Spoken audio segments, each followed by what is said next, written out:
been investing in real estate for a decade. And the thing that catches almost every new investor off guard isn't finding the property. It isn't getting the loan. And it isn't even the tenant stuff. It's the costs they never saw coming. Because on paper, rental properties look simple. Rent comes in, mortgage goes out, and you keep the difference. But real life has all these little profit killers that don't show up on your spreadsheet. And they don't show up until you're already in the deal and it's too late. So today I'm breaking down the 9 hidden costs that kill your rental property profits. These are expenses that don't show up on calculators. They don't show up on most pro formas, and they aren't shared on most people's YouTube videos, and you only find out about it until it happens to you and it's too late. So if you're about to buy your first rental, or you're already owning rentals and you're wondering where's all your money going, then this video is for you. And I'm here to save you some money today, so let's go.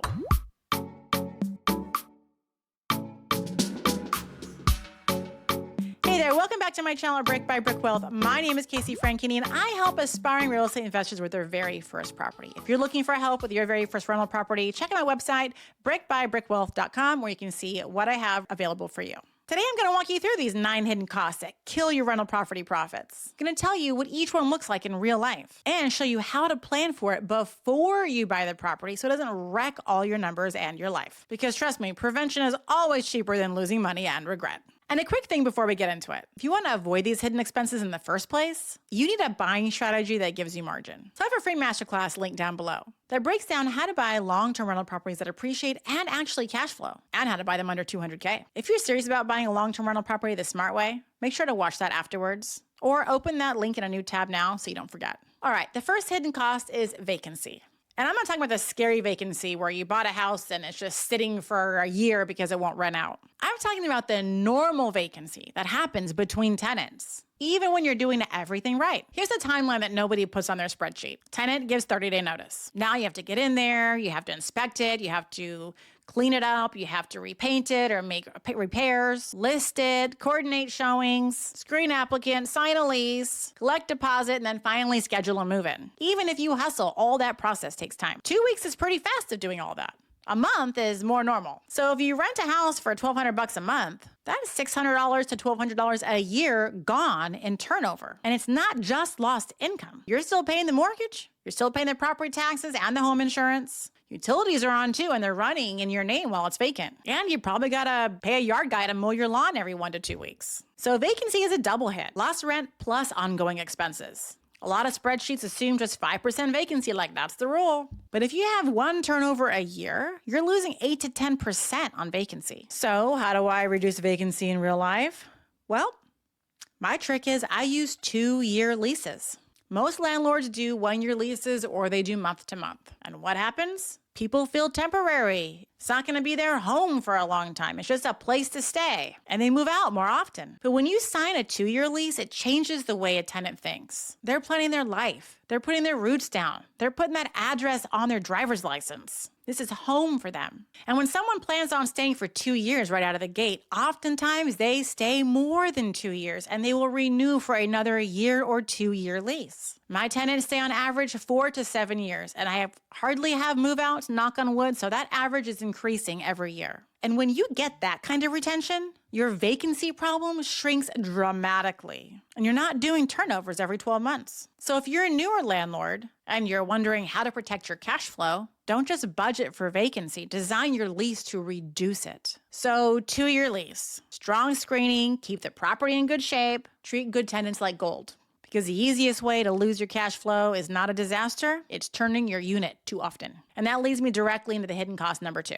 Because every time a tenant leaves, vacancy isn't the only thing that hits you. That rent-ready bill shows up next. Turnover costs are related to vacancy, but they are not the same thing. Turnover is the money you spend when the unit is vacant, getting the unit ready to rent again. People call this make ready or getting it rent ready. And even with a good tenant, you're still usually having to do something to the property. Repaint, touch-ups, deep clean, replacing blinds, patch drywall, fix broken stuff, fix a door that doesn't latch right, door that doesn't close all the way. A normal turnover can easily be $500 to $2,000. And if they trashed it, that security deposit deposit is gone in the first hour. Turnovers can cost thousands of dollars. I talked to a guy on Instagram a couple of years ago. He has 4 properties in Ohio, and he was spending $4,000 to $5,000 every single year, just about on every property for turnovers. That is a definition of bleeding money and buying the wrong property. And that's also another reason why small rental increases every year can backfire. People raise rent $50 on a good tenant and they think they're doing the right thing and they're so smart. And then the tenant leaves because you were going to raise the rent $50 and you lose a month of rent and you spend $1,200 to get it rent ready. And then you just wiped out that extra money in one move.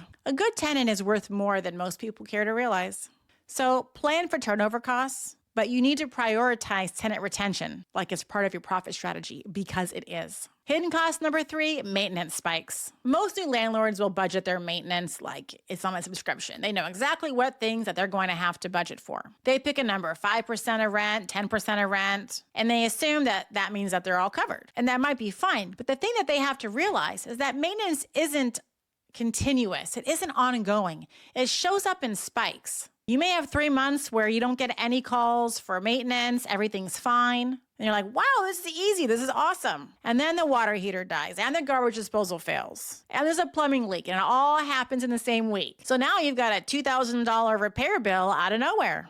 And that's why landlords feel like the cash flow just disappears. Didn't disappear, you just didn't plan for it. A common rule of thumb, and this is just a rule of thumb, is to save 1% of the property value per year. So on a $150,000 property, that's $1,500 a year, which is about $125 a month set aside for those emergency calls. However, on older properties, it can be much higher. So it's recommended to have a dedicated maintenance reserve or a pot of money that you can use to fix things when they break. Because if your plan is just, oh, I'm going to pay for it when it happens, you're going to feel broke, even when the deal is technically profitable. And then there's bigger versions of maintenance, the stuff that doesn't repair, it replaces. And that brings us to number 4, your big ticket items, CapEx. CapEx is not the same as maintenance. CapEx means capital expenditures. These are replacing the expensive items, the big ticket items, when they wear out.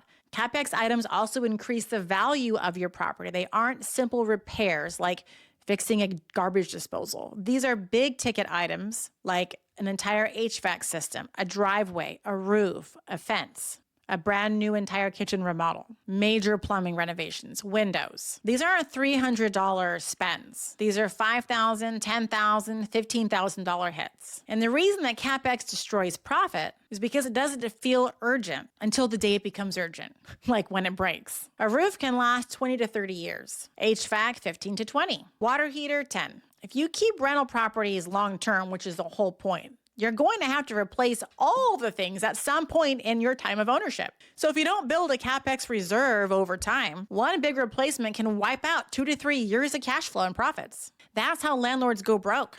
Not because rentals don't work, but they just aren't preparing and planning for it before they buy the property. I recommend set aside some money for CapEx items. If you know your CapEx item is going to expire soon, like your HVAC is on the fritz and it's 25 years old, just know that Murphy's Law says you're going to be replacing it soon. So have that money set aside for things like that. Now, this next one doesn't get talked about nearly enough. And it sneaks up on people because it feels like it's already handled. And I'm talking about home insurance increases. Everyone prepares for home insurance when they buy the property, but people forget that every single year your home insurance goes up. And they think that it's already handled because the mortgage company pays it. Typically, you will have your home insurance and your property taxes impounded with your mortgage payment. So you're making one payment to the bank every month, and that covers your principal, your interest, your property taxes, and your insurance. So when your home insurance goes up, your mortgage payment goes up, which means less cash flow for you. Insurance rates have been climbing hard. I think we've all felt home insurance rates climb over the past few years. It's kind of like health insurance. It's going to go up every single year. I've had home insurance premiums jump 30% in a single year. And I know if you've owned a home, you've got to have felt that too. So it looks like a $1,200 annual premium. It's going to turn into a $1,500 premium next year, and then a $1,650 premium the next year. And then before you know it, your annual premiums are going higher and higher and higher. And if your rents are not increasing at that same pace or faster, pretty soon you have an alligator property, which means you are getting negative cash flow on your property. Most people don't even realize that their insurance premium went up until your mortgage bill goes up, or you have a negative balance on your escrow account and you have to pay a shortage. The way you protect yourself from rising home insurance costs isn't by finding some cheap magical premium. I mean, yes, you want to go for the cheapest one that covers all the things you need covered. I mean, that's a good start. Buying a property in a good area that appreciates, where you can raise rents regularly without losing your tenant quality. Because if your insurance goes up even $30 a month, but you're in a neighborhood where you can't raise your rents, that increase just punches your profit in the face. But if you buy in a place that stays desirable, where rents actually rise over time in the neighborhood, you can adjust rent reasonably and keep your tenants happy and staying in your property without vacancy. That's the difference between rentals that get stronger over time and rentals that slowly get squeezed to death until you just want to sell your house. So when you analyze a deal, it's so important to not just analyze for cash flow today, but to analyze a property for cash flow tomorrow. Ask yourself, can this property keep up with expenses 5-10 years from now? Will I still be positively cash flowing and cash flowing more and more over time with this property? Because insurance will go up. Property taxes will go up. And if your rent can't go up too, your profits are the thing that gets sacrificed. If you want to know how I find properties like this, you'll want to check out that masterclass down there in that info box below.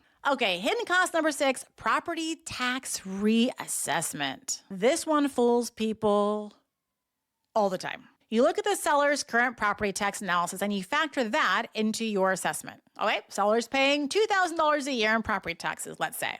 Great, deal works. Then you buy the property and the county reassesses your property value and your property tax goes up. Now your tax bill is $3,500. Or maybe your county is up for property value reassessment 2 years down the line, and in 2 years, boom, you get a huge property tax bill increase. That's another $100 or so down the drain towards more property taxes. And you didn't even do anything. In some areas, the sale of the property itself triggers a reassessment. In some areas, the properties are on a every 2 or 4 or 6 year cycle. And so every 4 years, regardless of when the property is built, you're going to get a new higher tax bill because your value will have gone up. Either way, using the seller's current property tax bill as your truth for property taxes is a common beginner mistake. So what do you do instead? While you're in the due diligence period of buying your property, you call the county assessor's office and you ask them if they reevaluate the property for tax purposes at the sale of the property, or if it's on a 2 or 4 year schedule, etc. And then build that number into your analysis if it's coming soon. Okay, hidden cost number 7. And if you do multifamily, this one's for you. It's lawn and pests. Most people don't put this into their analysis, and it's a massive mistake. Lawn care, pest control, gutter cleaning, tree trimming, seasonal HVAC maintenance if you do that, exterior upkeep, trimming trees, did I already say that? Snow removal, power washing, and you might end up paying for more of it than you think. Even if technically your tenant is responsible for making these payments in the lease agreement, if they don't do it, you're still going to end up footing the bill because it's your property on the line. Lawn care can be $80 to $120 in the summer. For one of our houses, we pay $80 a quarter for pest control. Gutter cleaning, leaves in the fall, HVAC tune-ups, little preventative things, it adds up. And if you don't do those things, the exterior of your property is getting degraded. And it's just going to cost you more money in the long run to do all those repairs because you deferred your maintenance. So the cost really isn't optional here. You either pay it now in upkeep or you pay it later in repairs. So don't pretend it's zero just because it doesn't show up on the Zillow calculator. Okay, now we've covered the annoying costs and we've covered the expensive costs. The next one is what makes people quit real estate. And so number 8 is eviction and legal costs. I'm not bringing this up to freak you out or to make you think that real estate's some way risky thing and you shouldn't do it. I'm telling you because I still believe long-term rentals are genuinely the best way to become a millionaire and reach financial freedom. But you cannot forget about this cost. And I'm bringing it up because it is one of those expenses that doesn't happen often. If you pretend it can't happen, and can wipe out a chunk of profit when you least expect it. If a tenant stops paying, you can't just snap your fingers and get them out. There's going to be filing fees, court costs, attorney fees. And the biggest one is usually the lost rent and the damage that the tenant is causing while they're mad at you that you're evicting them. So depending upon your state and how quickly they can remove a tenant that has violated the lease agreement, it might be a pretty quick process or it might drag out up to a year or more. For the most part, this can be avoidable. Now, most eviction situations can be avoidable if you do some of the boring stuff up front first. For example, buy in better areas where tenants are more stable. Screen hard. You care about income, job history, rental history. Use a solid lease. Be consistent with lease enforcement from day one and don't let them walk all over you. And don't ignore the red flags just because you're excited to fill the unit and you put in any warm body into your property. A lot of beginners get themselves in trouble because they relax their standards and they get freaked out that no one has rented their property in a week, so they put in any warm body that has a pulse, that kind of has a job, because they're worried they won't get anybody else. This is scarcity mindset. That is the worst decision a landlord or investor could ever make. So if you do put in quality tenants the right way, this whole eviction thing is very rare. As a backup, just in case, you should keep a legal cushion. Just a small one, not because you're expecting chaos and you're going to have an eviction a year, but because you are running a business and you don't want one unexpected situation to put you in the hole. Now, this leads us into hidden costs number 9. And this is the one that nobody budgets for at all because it doesn't show up on a receipt, but it absolutely affects your profit, and it's time. And I want to say this the right way because a lot of people make real estate investing or landlording out to be like it's a second job. It's not. If you buy smart and you buy in the right area and you put in quality tenants. I self-manage my portfolio, and literally most months, many months in a row, I talk to my tenants 0 times. And I self-manage. And I'm not exaggerating. If the properties are in good areas and your tenants are solid and you're not constantly putting Band-Aids over problems and doing terrible repair jobs because you're cheap and you're a slumlord, your time becomes a hidden cost when you buy the kind of property that creates constant problems. Because there are certain rentals where the problems never stop. Calls about things breaking all the time. Tenants complaining about each other in multifamily, not liking their neighbor. One's too loud, one smokes, one has a dog. Stuff getting damaged. Emergencies that are not really emergencies, but are still your problem. And that's usually not because you're a bad investor or a bad landlord. It's because the property and the tenant profile make the management harder. So instead of saying, investing in real estate, that takes too much time, I want you thinking, what kind of real estate investing takes too much time? Because the bad part of town, the constant turnover, the constant repairs, properties like that are going to cost you time and money too, even if the spreadsheet says it was going to cash flow. But a good long-term rental property in a good stable market, that's how you get the version of real estate people actually want to invest in. You know, boring, predictable, low drama real estate. So yes, your time does have value. But the way you protect it is not just hiring a property manager. The way you protect it is by buying the right kind of property that doesn't produce the drama in the first place. So if you've been watching this video thinking, okay, well, how do I buy one of these types of deals, one of these types of properties that appreciates and cash flows and has good quality tenants? Well, that's the right question to ask. And I'm glad you asked it. The goal isn't to become like a professional spreadsheet person and just be able to analyze deals in 3 seconds and see the cash flow and go buy it. That's where beginners go wrong. Beginners go buy something that barely works, and then you get increasing home insurance, increasing property taxes, unexpected repairs, and before you know it, you've got a negative cash flowing property. Now, I'm going to throw a video up here called How My Rental Properties Stay Rented, because it's going to show you the simple things that I focus on that keep my tenants in place for years, which reduces vacancy, reduces turnover costs, and keeps this business way more profitable and predictable. And if you want to avoid these issues altogether, you need a good buying strategy, one that's going to get you the type of tenants and the type of neighborhoods that you and I would both want to live in. So I urge you, go watch my free masterclass down below. And I'll show you how to buy long-term rental properties in good neighborhoods that attract good tenants that are affordable and cost under $200,000. Now, I would love to know which one of these 9 hidden costs surprised you the most. Drop a comment down below and let me know. And if you enjoyed this video and you've got here all the way to the end, please do all the things. Like this video, make the comment down below, subscribe to my channel, and don't forget to ring the bell so you get that little notification on the top whenever I put out an awesome new video like this just for you. And you know, we might never see each other again, so please don't forget to subscribe. Do the tiny thing that tells YouTube that this video is worth sharing to others. YouTube might just show it to someone who's about to make an expensive mistake. Thank you so much for watching, and until next time, keep building your wealth brick by brick.